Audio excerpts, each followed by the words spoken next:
त्यसलाई त्यो बाघबन्दीभित्र बसेर राख्ने भन्दाखेरि यो धर्मको एउटा नीति तयार गरेर मान्छेलाई बाउन्ड्री बनाएर यो भित्र बसे यो भित्र बसेन भने तल पाप लाग्छ भनेपछि अब त नर्कमा पर्छ। यसले गर्दा अप्ठ्यारो पर्ने के हो त्यसको कारण नदेखाइकन सिधै एउटा के भने पाप लाग्छ नराम्रो हुन्छ तेरो सन्ततिलाई नराम्रो हुन्छ छन त त्यसको वैज्ञानिक कारण छ नि त भन्न चाहदिनँ त्यो एउटा त्यतिखेर भनौँ न नियम कानुन नभएको हुनाले त्यो बन्देज चाहिँ लगाइसकेपछि अब त्यसमा अहिले चाहिँ अहिले धेरै नीति नियमहरू निर्माण भइसक्यो। त्यसले गर्दाखेरि अहिले चाहिँ त्यसलाई चाहिँ भनौँ न प्युरिफाई गर्दै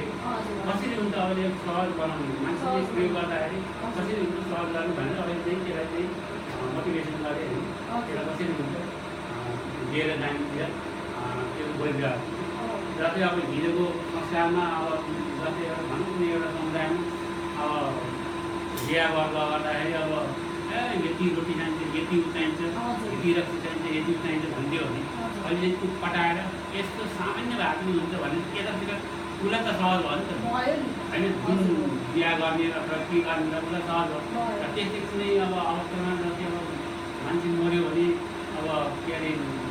पछि काट्नुपर्छ बोक काट्नुपर्छ भन्ने एउटा कतिको संस्कार थियो भने अहिले यो नगर्नु अब यो चाहिँ त्याग्नुपर्छ भनेर अहिले फेरि त्यतातिर नगएर मान्छे होइन यो गर्न हुँदैन यो अवस्था भनेको दुःखद अवस्था हो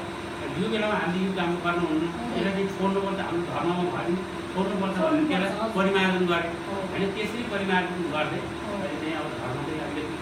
विकसित हुँदै आयो होइन अब यो जस्तै अब बुद्ध धर्म पनि